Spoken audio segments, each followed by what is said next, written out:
The timestamp on Liora's phone showed 2:47 a.m. when she finally slipped through our front door, and I'd been sitting in my home office for 3 hours, watching her location ping from the Marriott downtown. Again. My wife of 14 years thought she was clever, but she'd married a cybersecurity auditor. Digital breadcrumbs were my specialty, and Liora had been leaving them like Hansel and Gretel on steroids. Before we dive deeper into this story, I have one small request. Please subscribe, drop a like, comment, and hit that hype button to boost this channel so more people can discover these incredible Reddit stories. Henry? Her voice carried that particular pitch she used when she was lying, higher than normal, with a forced casualness that fooled exactly nobody. You still up, babe? I minimized the window showing her credit card transactions and swiveled in my chair.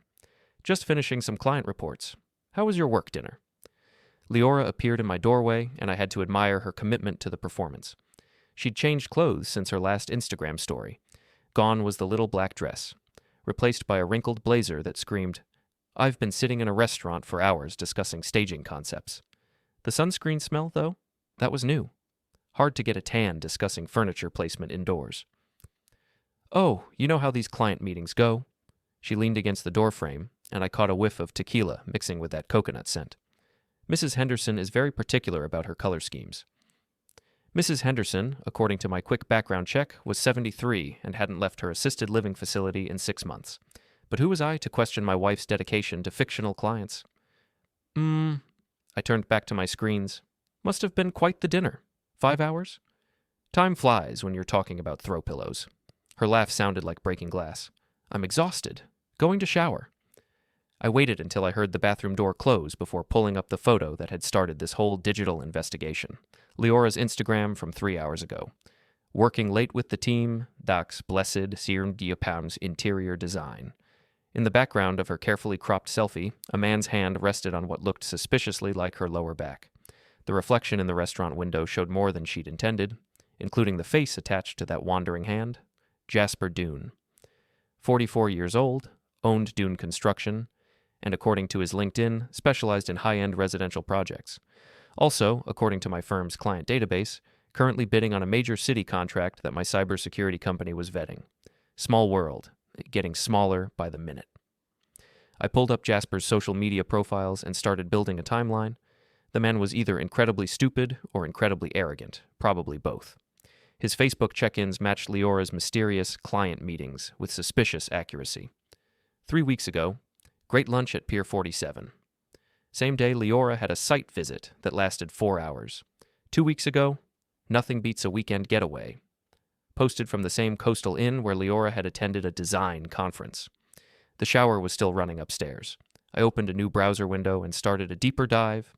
Jasper Dune had been married twice, divorced twice, and based on his Instagram stories, had a weakness for expensive cars, expensive watches, and apparently other people's wives. His construction company was successful enough, annual revenue around $2 million, according to public filings, but his personal spending habits suggested someone living paycheck to paycheck despite the healthy income. The water shut off upstairs. I closed the browser windows and opened a legitimate client file, fingers dancing across the keyboard as if I'd been working on it all night. "Henry?" Liora's voice drifted down from our bedroom. "Can you turn up the heat? I'm freezing." Interesting. Our smart thermostat log showed she'd been adjusting the temperature all week, complaining it was too hot. Guilty conscience, maybe? Or just the after effects of whatever air conditioning she'd been enjoying at the Marriott. I stood up and stretched, bones popping after hours hunched over my computer. 46 years old, and I felt every one of them tonight. When had my marriage become a forensic investigation? When had my wife become a person I needed to audit? The answer, I realized, was probably months ago. Maybe longer. The signs had been there. The new clothes, the sudden interest in yoga classes that never seemed to improve her flexibility, the way she'd started keeping her phone face down during dinner. I'd just been too trusting, too busy with work, too comfortable in our routine to notice the pattern. But patterns were what I did for a living. Corporate networks, security protocols, user behavior analysis. I spent my days tracking digital footprints and identifying anomalies. The irony wasn't lost on me that I'd been running the same analysis on my own wife. I climbed the stairs to our bedroom, where Liora was already under the covers, her damp hair spread across the pillow like spilled ink.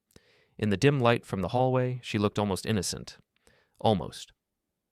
"Good meeting tonight?" I asked, settling onto my side of the bed. "Productive." She didn't open her eyes. Mrs. Henderson has very specific ideas about window treatments. I'm sure she does. I stared at the ceiling, listening to Liora's breathing gradually slow and deepen. By the way, I might need to work late tomorrow. Big client presentation. Okay. Within 10 minutes, she was snoring softly. I waited another 5, then slipped back downstairs to my office. Time to run a proper audit. I pulled up the tracking software I'd installed on our shared devices. All perfectly legal, since they were registered under my name and I'd been transparent about the security measures when I'd set up our home network. Liora had even joked about it. Honey, if you want to track my trips to Target, knock yourself out. Target, it turned out, was the least of my concerns. The GPS logs painted a clear picture. 3 months of data, cross-referenced with her calendar, her credit card statements, and her social media activity. The pattern was so obvious I was embarrassed I'd missed it. Every Tuesday and Thursday, Liora's phone spent 2 hours at an address across town, not her office, not any client's house, but a residential address that belonged to one Jasper Dune. The yoga classes she'd started attending were apparently held in his living room. I leaned back in my chair and rubbed my eyes. 14 years of marriage, and this was what it came down to.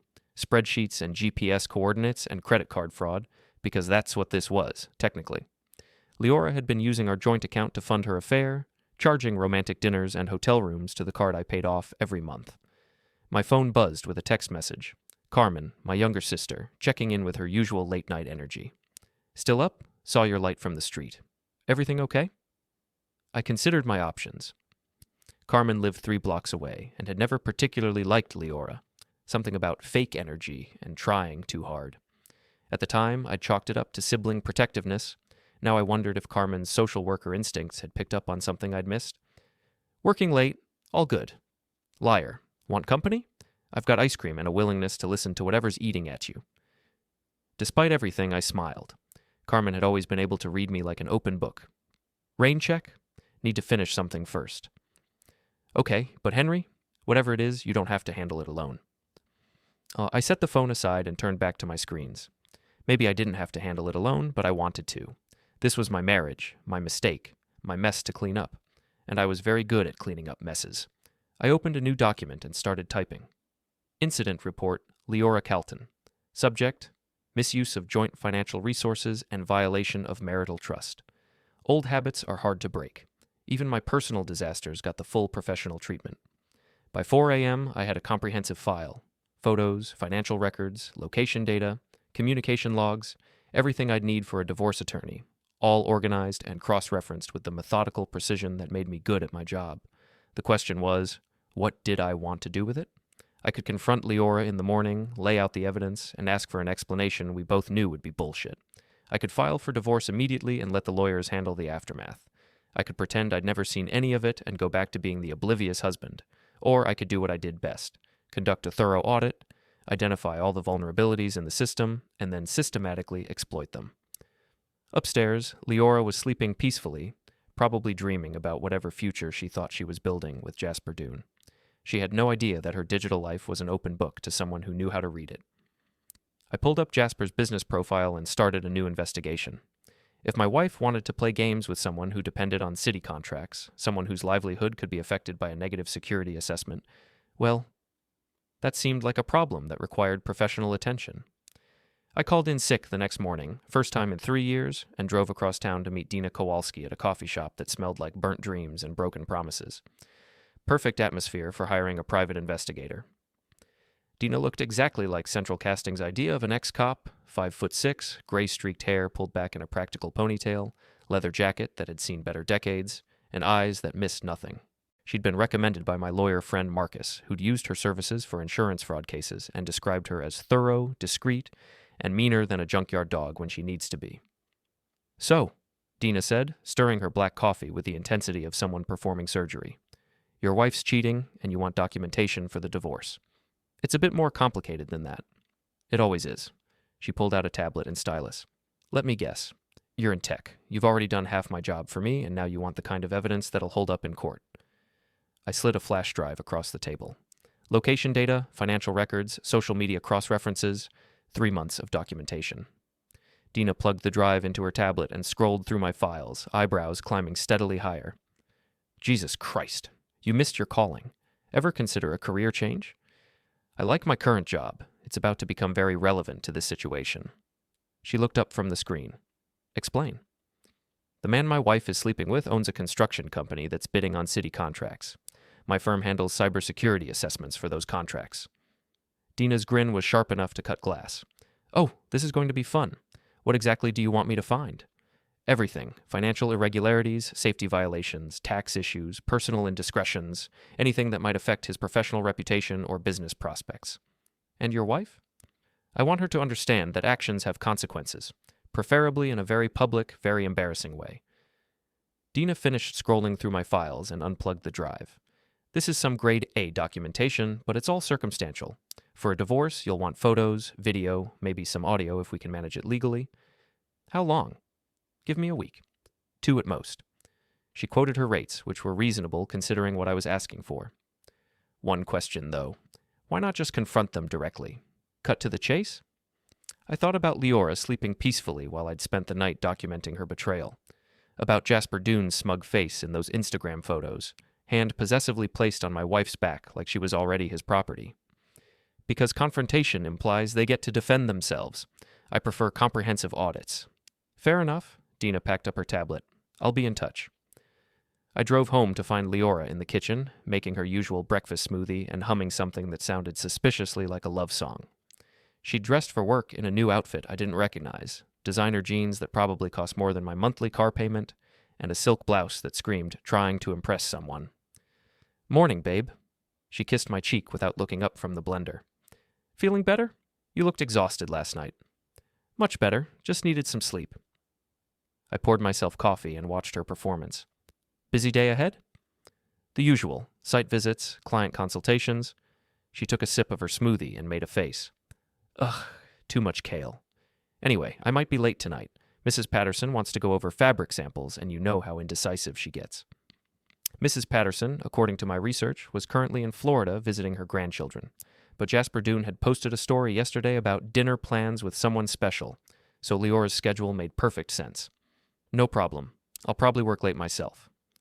Liora's phone buzzed with a text message. She glanced at it and smiled, the kind of smile she used to reserve for me, back when I was the one sending her messages that made her light up. Everything okay? I asked. Just Ray, being dramatic about some work thing. She finished her smoothie and rinsed the glass. I should run. Now, traffic's going to be murder. She kissed me goodbye, grabbed her purse, and headed for the garage. I waited until I heard her car start before pulling up the tracking app on my phone. Her GPS dot was moving steadily toward downtown. Not toward her office, but toward the address I now knew belonged to Jasper Doone. I called Carmen. Henry, aren't you supposed to be at work? Took a personal day. Want to help me with a project? Depends on the project. Are we talking home improvement or felony? Somewhere in between. Can you come over? Give me 20 minutes. Carmen arrived with coffee, pastries, and the kind of energy that came from someone who'd built a career out of fixing other people's problems. She took one look at my face and set the food aside. Okay, what's going on? And don't tell me it's work stress, because I know your work stress face, and this isn't it.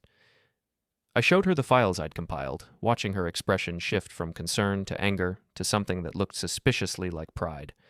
Holy shit, Henry. Liora's been busy. 3 months, minimum. Probably longer. Carmen scrolled through the photos I'd pulled from social media, lingering on one that showed Liora and Jasper at a restaurant I recognized, the same place where Liora and I had celebrated our anniversary last year. What a snake. Carmen's voice was flat, matter of fact.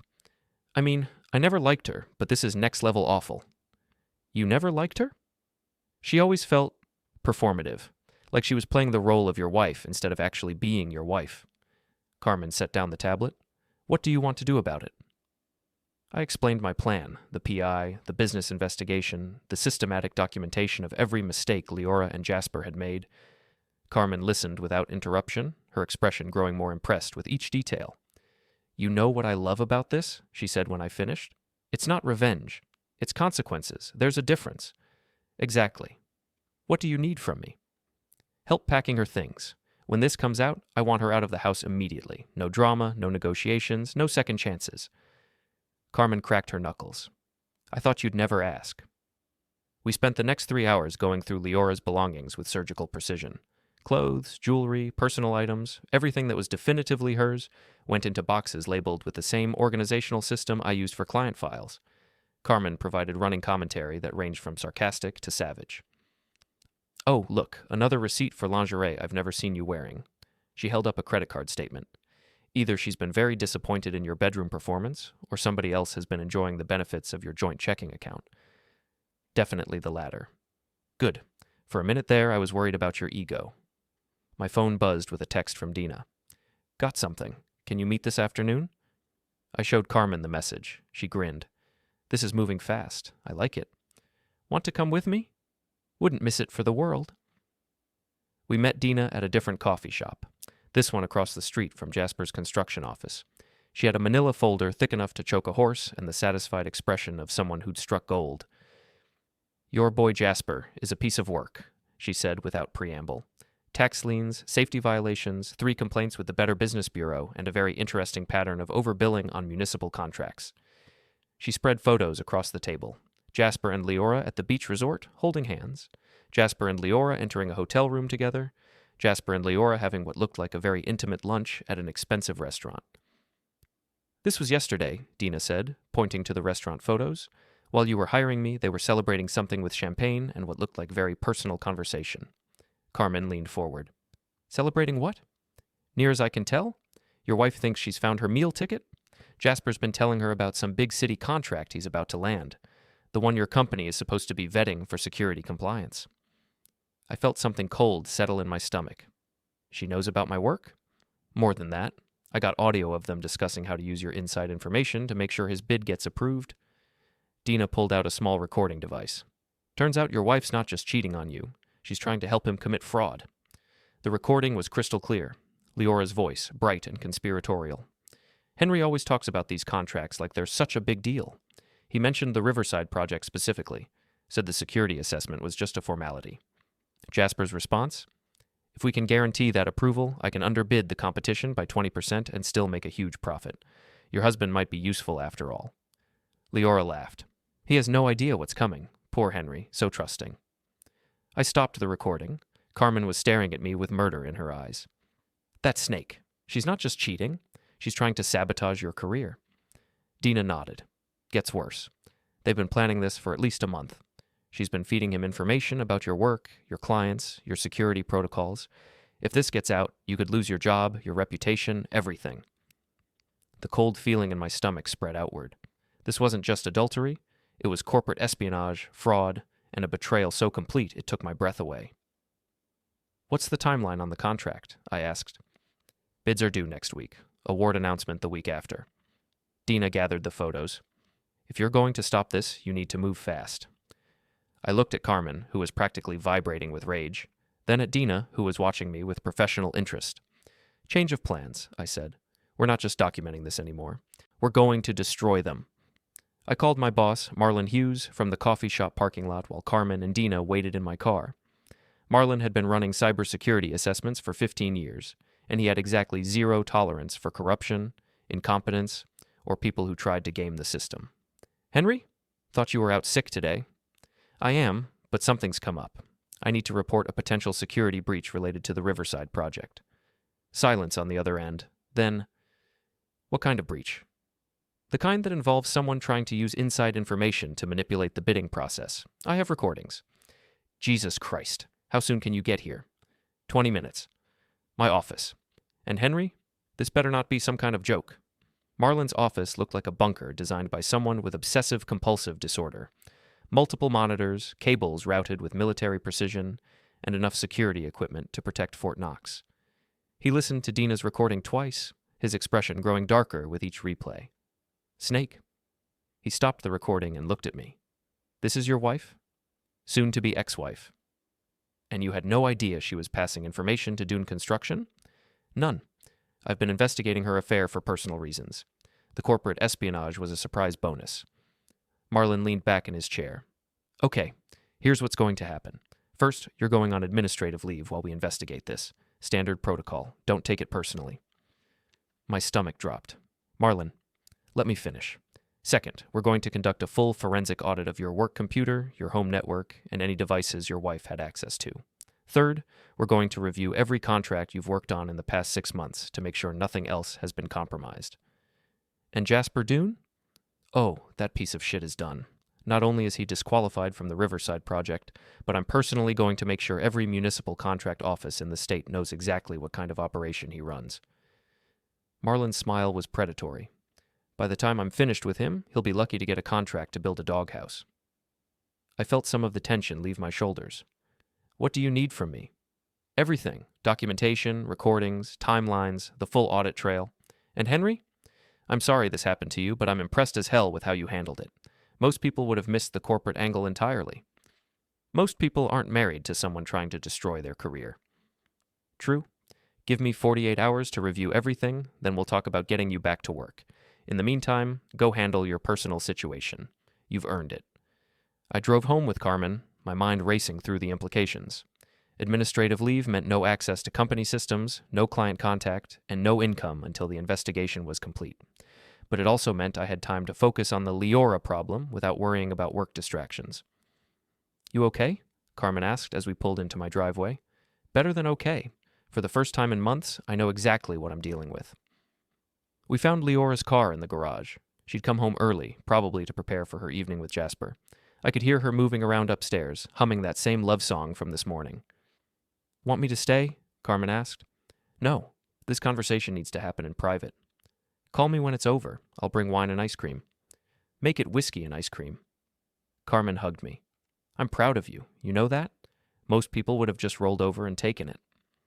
Most people aren't cybersecurity auditors with trust issues and access to professional investigators. I waited until Carmen left before going upstairs. Liora was in our bedroom, trying on different outfits with the focused intensity of someone preparing for a job interview or a date. Hey, babe. She didn't look up from the mirror. How was your day off? Feeling better? Much better. Actually, I wanted to talk to you about something. Can it wait? I'm running late for my appointment with Mrs. Patterson. Mrs. Patterson is in Florida visiting her grandchildren. Leora's hand stilled on the dress she was holding. In the mirror, I watched her face cycle through confusion, panic, and finally, defiance. I don't know what you're talking about.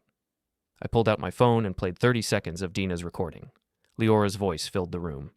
Henry always talks about these contracts like they're such a big deal. The dress slipped from her fingers. Henry, I can explain. No need. I've heard enough explanations to last a lifetime.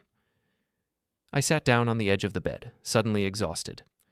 14 years, Liora. 14 years, and this is what it comes down to. She turned to face me, and I was surprised to see tears in her eyes. For a moment, I almost felt sorry for her. It's not what you think. It's exactly what I think.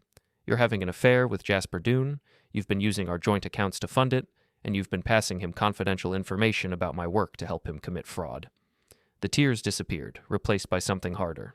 So what? You want a divorce? Fine. Take the house, take the accounts, take everything. I don't care anymore. You don't understand. This isn't about divorce. This is about corporate espionage, fraud, and conspiracy. You could go to prison. Liora laughed, but it sounded forced. For what? Talking to someone about your boring job. That's not illegal. Using inside information to manipulate government contracts absolutely is illegal, and thanks to your recorded confessions, I have everything I need to prove it. The color drained from her face. You're bluffing. I played another section of the recording, the part where she and Jasper discussed specific contract details and bidding strategies. Liora sank into the chair by our window, looking suddenly fragile. What do you want? She whispered. I want you to understand that actions have consequences. You chose to betray our marriage, steal from our accounts, and sabotage my career. Now you get to live with the results. Henry, please, I made a mistake. You made a series of calculated decisions over several months. That's not a mistake, that's a pattern. I stood up and walked to the closet, where I'd hidden the boxes Carmen and I had packed earlier. Your things are already packed. I want you out of the house tonight. You can't just kick me out. This is my home, too. Actually, I can. The house is in my name, the mortgage is in my name, and thanks to your little recording session, I have grounds for immediate separation based on adultery and fraud. Liora stared at the boxes like they were snakes. Where am I supposed to go? I suggest you call Jasper. Although you might want to hurry, his business is about to experience some serious difficulties. What did you do? I reported your corporate espionage to my company and the relevant authorities. Jasper's been disqualified from the Riverside project and flagged for investigation on his other municipal contracts. I checked my watch.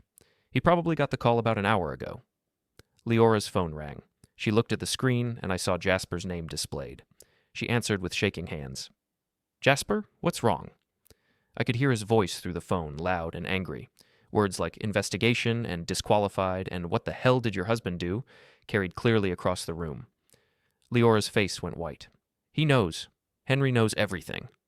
More shouting from the phone. Then the line went silent. Trouble in paradise? I asked. Liora threw her phone at the wall. It shattered against the plaster, pieces scattering across our hardwood floor. You bastard. You self-righteous, vindictive bastard. I prefer thorough. It's a professional requirement. She stood up, shaking with rage. You think you've won?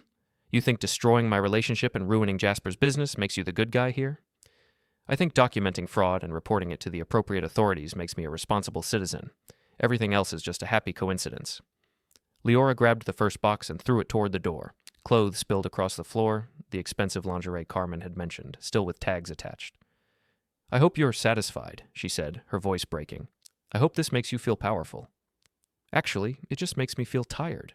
14 years, and it ends with you stealing from me to impress some contractor who was using you to commit fraud. It's pathetic, Liora. You're pathetic. She slapped me. Hard enough to leave a mark, hard enough to snap my head sideways. I touched my cheek and smiled. Feel better? Screw you. Already did that. For 14 years. Apparently it wasn't enough. Liora gathered the scattered clothes with shaking hands, shoving them back into boxes with no regard for organization or care. I watched her destroy the careful packing job Carmen and I had done, and felt nothing but relief. This isn't over, she said as she dragged the first box toward the door. Yes, it is. The only question now is whether you cooperate with the investigation or make things worse for yourself. What investigation? The FBI takes corporate espionage very seriously, especially when it involves government contracts. They'll want to interview you about your relationship with Jasper and what information you passed along. Liora stopped in the doorway. FBI? Did I not mention that? The Riverside project involves federal funding. That makes your little scheme a federal crime. She looked like she was going to be sick. Henry, please, I'll do anything. I'll end it with Jasper. I'll cooperate with your company. I'll sign whatever divorce papers you want. Just don't let this go to the FBI. Too late. I already filed the report this morning. It was a lie. Marlon would handle the federal notifications, but Liora didn't need to know that. She left without another word, making 3 trips to carry all her boxes to her car. I watched from the window as she loaded everything into her sedan, her movements jerky and desperate. When she finished, she looked up at the house one last time. I raised my hand in a small wave. She flipped me off and drove away. I called Carmen. It's done. Bring the whiskey. Carmen arrived with a bottle of Jameson and a bag of groceries, taking one look at my face before pouring 2 generous shots. How'd she take it? About as well as you'd expect. Threw her phone at the wall, slapped me, and called me a vindictive bastard. Well, she's not wrong about the vindictive part. Carmen handed me a glass. To comprehensive audits and appropriate consequences. We drank. The whiskey burned, but it was a clean burn. Nothing like the acid that had been eating at my stomach for months. So what's next? Carmen asked. Wait for the investigation to run its course. Let Liora and Jasper figure out how deep a hole they've dug for themselves. I poured another shot. And try to salvage what's left of my career. Your career's fine. Marlon's not going to blame you for being married to a corporate spy. Maybe, but this is going to follow me for a while. Every contract, every security clearance, every background check, they'll all have a note about the time my wife tried to sell my work to her boyfriend. Carmen was quiet for a moment, studying her drink. You know what I keep thinking about? What? How long this has been going on. 3 months of documented evidence, but affairs don't usually start with hotel rooms and expensive dinners. They build up to that. She was right. I'd been so focused on the digital trail that I hadn't considered the earlier stages, the emotional affair that preceded the physical one, the gradual erosion of trust and intimacy that made the betrayal possible. You think there were others? I think Liora's been checked out of your marriage for a lot longer than 3 months. Jasper was just the first one stupid enough to get caught. My phone buzzed with a text from an unknown number. We need to talk. Meet me at the patch cord in an hour. Jasper. I showed Carmen the message. She grinned. Oh, this should be fun. Want backup? No, this conversation needs to happen one-on-one. At least take your phone, record everything. The patch cord was exactly the kind of bar where people went to have conversations they didn't want overheard, dim lighting, loud music, and a clientele that minded their own business. I found Jasper at a corner table, looking like he'd aged 5 years since his last Instagram post. Up close, he was smaller than I'd expected. Maybe 5'10", with the kind of gym-built physique that suggested someone trying to compensate for other shortcomings. His expensive watch caught the light as he gestured for me to sit down. "Henry Kelton? That's me? You know why I wanted to meet. I assume it has something to do with your sudden career difficulties." Jasper leaned forward, his voice low and intense. "You destroyed my business. 20 years of work, gone because you couldn't handle your wife finding someone better. I signaled the bartender for a beer. Actually, I destroyed your business because you committed fraud. The adultery was just a bonus." "What fraud? Talking to Liora about your work isn't illegal." "Using inside information to manipulate government contracts absolutely is illegal, as is conspiracy, bribery, and about 6 other federal crimes you committed when you decided to play games with municipal bidding." Jasper's jaw tightened. "I never bribed anyone." "You used confidential information obtained through my wife to underbid your competitors. That's fraud. The fact that you were sleeping with your source just makes it more pathetic." "Liora came to me. She offered the information." "And you took it. That makes you complicit." The bartender brought my beer. I took a long sip, watching Jasper struggle with the reality of his situation. "What do you want?" he finally asked. "Nothing. You've already given me everything I needed." "Money? I can pay you. Whatever you think this cost you, I can make it right." "With what money?" "Your business is about to be investigated by the FBI. Your municipal contracts are being reviewed.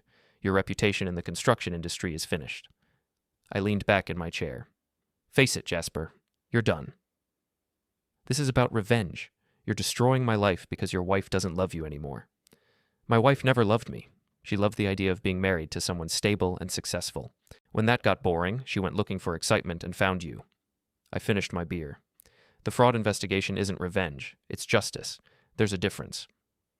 Jasper was quiet for a moment, staring into his whiskey like it held answers. "She said you were weak, said you'd never fight for anything that mattered. She was wrong. I just pick my battles carefully." "So what happens now?" "Now you cooperate with the investigation, hope the prosecutors decide to go easy on you, and try to rebuild your life without using other people's wives to commit federal crimes." I stood up to leave. Jasper grabbed my arm. "This isn't over." I looked down at his hand on my sleeve, then back at his face. "Yes, it is.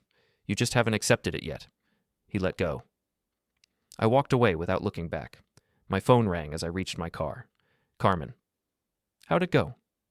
"About like you'd expect. He's angry, desperate, and still doesn't understand that this is his fault." "Think he'll try something stupid?" "Probably, but I'm done caring what Jasper Doone does with his life."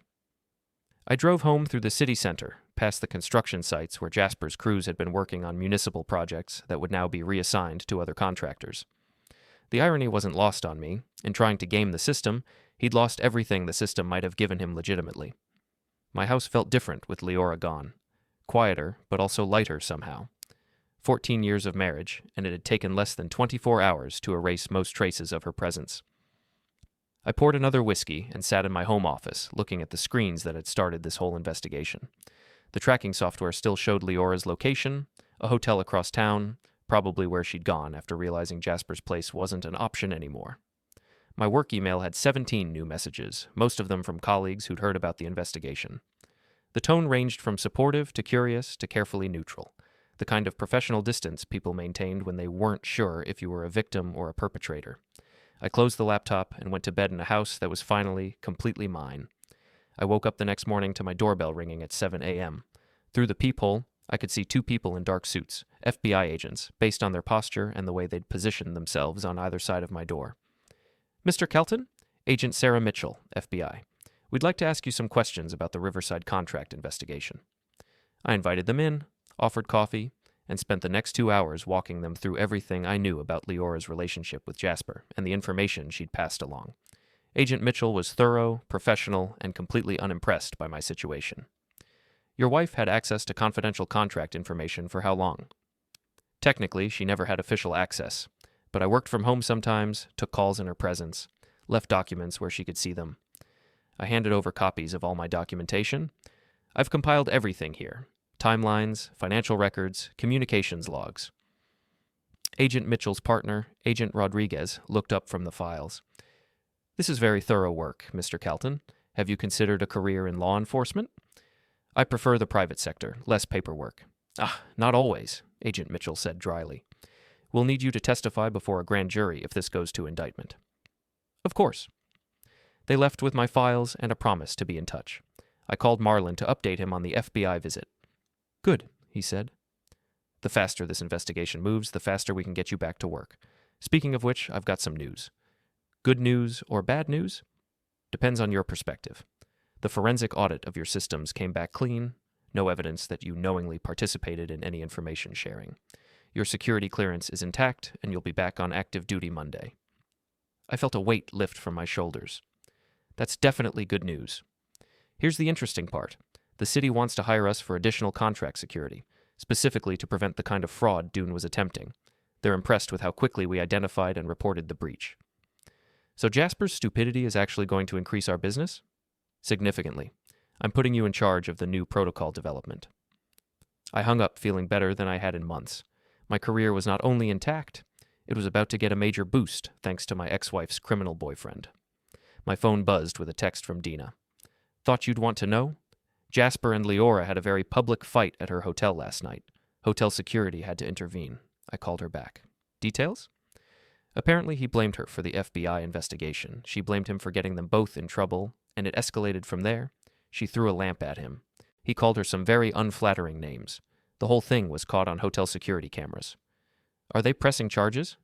Against each other? No, but the hotel banned them both. Liora's staying at a motel now, and Jasper's sleeping in his office. Trouble in paradise. Gets better. I've been monitoring their communications, legally, since they're both subjects of an ongoing investigation. They're planning to blame everything on you. On me? Their story is that you manipulated Liora into gathering information, then used it to frame them when you found out about the affair. Jasper's claiming you set the whole thing up as an elaborate revenge scheme. I laughed. That's actually pretty creative. Completely false, but creative. Problem is, it might work if they can't produce evidence of their actual conspiracy. Your documentation is thorough, but a good defense attorney could spin it as circumstantial. What do you recommend? Let them think their plan is working. Meanwhile, I'll gather more direct evidence of their actual crimes. How? Leave that to me. Just act like everything's normal and let them dig their own graves. I spent the rest of the day cleaning house, literally and figuratively. I changed all the passwords on our shared accounts, updated the security codes on the house, and removed Liora's access to anything that mattered. It felt like performing surgery on my own life, cutting away the infected parts to save what was healthy. Carmen stopped by in the evening with Chinese takeout and updates from her network of social worker friends, who apparently had excellent gossip connections. Liora's been calling everyone we know, trying to drum up sympathy, she said, unpacking containers of lo mein and sweet and sour chicken. Her story is that you've been emotionally abusive for years, and she finally found the courage to leave. Emotionally abusive? Controlling, manipulative, obsessed with surveillance. She's telling people you monitored her every move and flew into jealous rages whenever she talked to other men. I considered this. So in her version, I'm the villain. In her version, you're a controlling psychopath who destroyed her relationship and her boyfriend's business out of spite. What are people saying? The ones who know you aren't buying it. The ones who don't know you. Carmen shrugged. Mixed reactions. Divorce brings out the worst in everyone, and people love taking sides. My phone rang. Unknown number, but I recognized the area code. Liora's hometown in Pennsylvania. Henry? This is Margaret Westfield, Liora's mother. I hadn't spoken to my mother-in-law in 6 months. She'd never particularly liked me, something about me not being ambitious enough for her daughter. Hello, Margaret. How are you? I'm calling about this situation with Liora. She's very upset. I imagine she is. She says you've been spying on her, that you had her followed by private investigators. I hired a PE to document her adultery, yes, for the divorce proceedings. There was no need to involve the police. I didn't involve the police. I reported corporate espionage to the FBI. That's a legal requirement when federal contracts are involved. Silence on the other end. Then, corporate espionage? I explained the situation, the confidential information, the fraud scheme, the recorded conversations. Margaret listened without interruption. I see, she said finally. Liora didn't mention any of that. I'm sure she didn't. Henry, I owe you an apology. I never thought Liora was capable of something like this. Neither did I, Margaret. Neither did I. After she hung up, I felt oddly sad. Margaret had been part of my life for 14 years. Not a close part, but family nonetheless. Now she was just another casualty of Liora's choices. Carmen was watching me with concern. You okay? Just thinking about collateral damage. How many relationships are going to be destroyed by this? The ones that needed destroying anyway.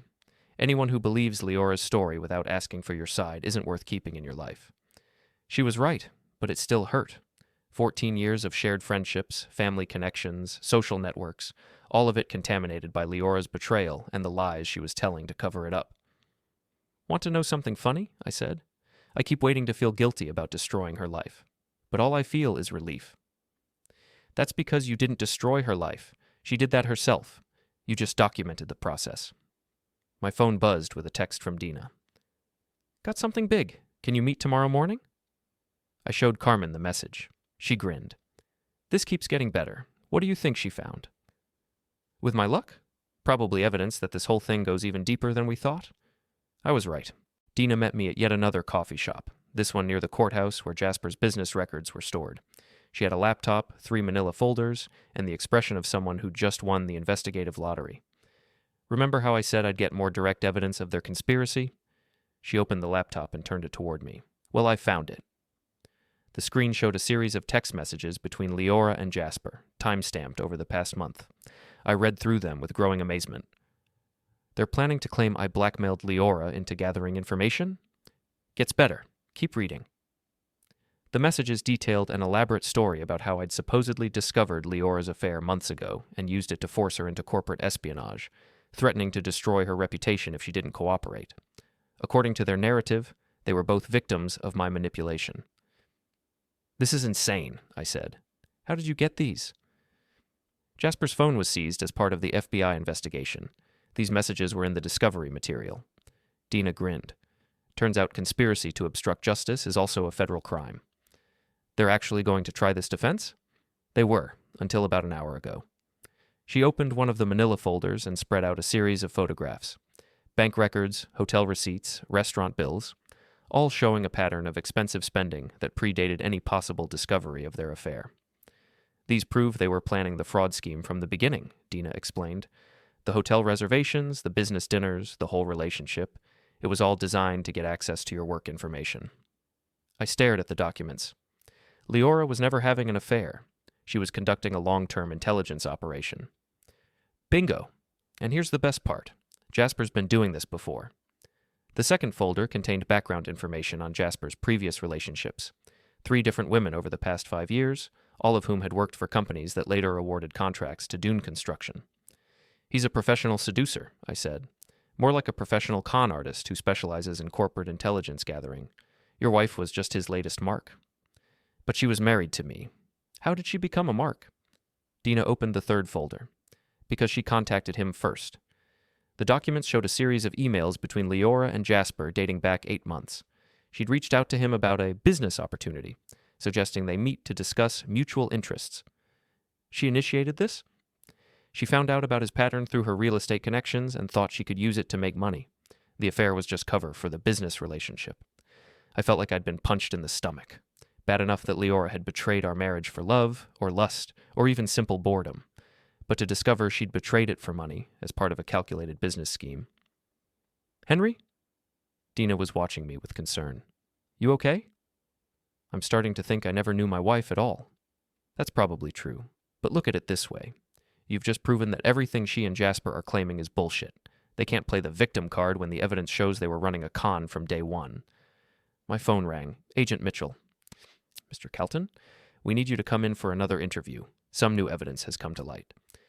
I'll be there in an hour. I drove to the FBI field office with Dina's folders on the passenger seat, trying to process the magnitude of what I'd learned. 14 years of marriage to someone who'd seen me as a business opportunity rather than a husband. How long had she been planning this? How many other opportunities had she been exploring? Agent Mitchell met me in the same conference room where we'd talked before, but this time she had a different energy, sharper, more focused. "We've been analyzing the communications between your wife and Mr. Doone," she said without preamble. "The scope of their operation appears to be significantly larger than we initially thought." "How much larger?" "They've been targeting municipal contractors for at least 2 years.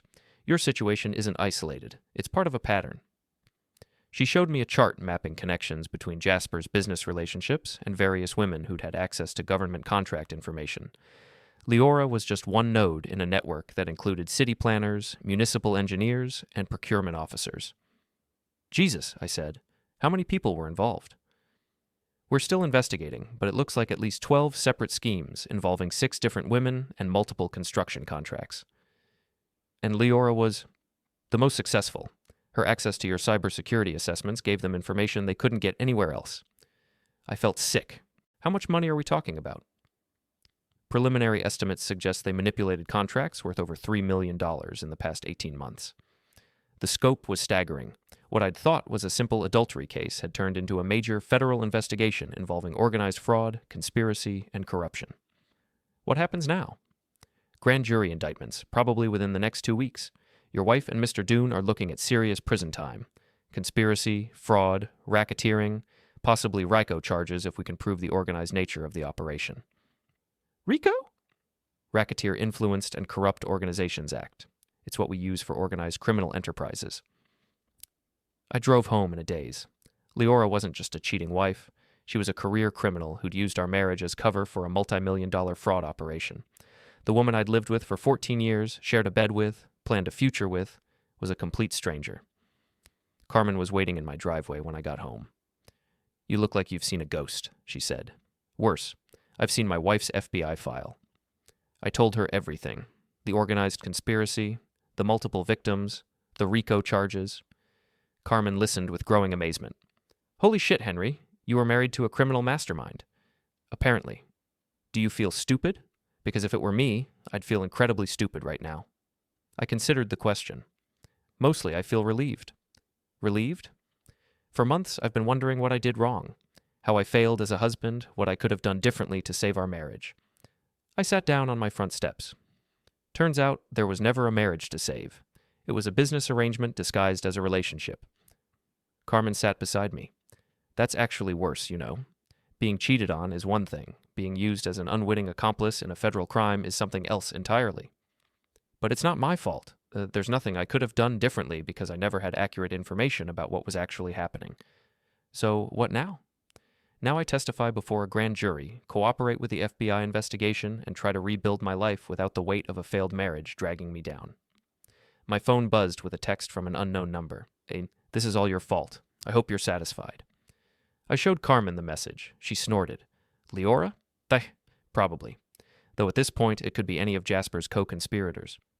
"Are you satisfied?" I thought about it. 14 years ago, I'd married someone I thought I knew and loved.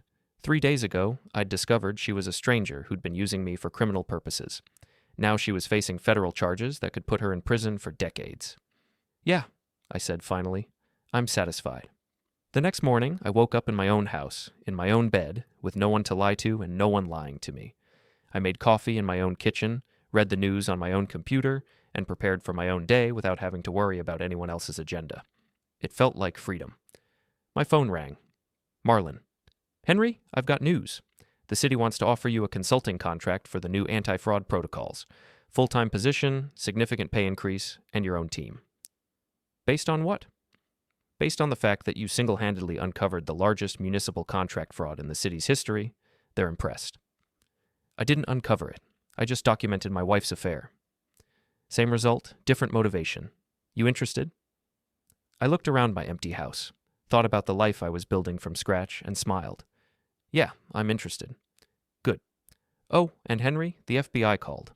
They want to discuss having you consult on similar cases in other cities. Apparently this kind of fraud is more common than anyone realized." After I hung up, I sat in my home office and opened a new document. Case file, Liora Calton. Final report. I typed for an hour, documenting everything from the initial suspicious behavior to the federal indictments.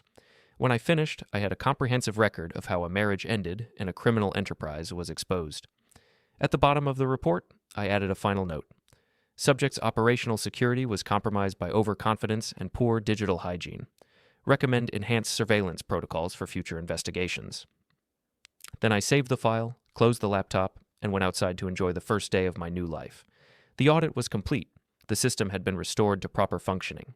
And for the first time in 14 years, I knew exactly who I was dealing with: myself.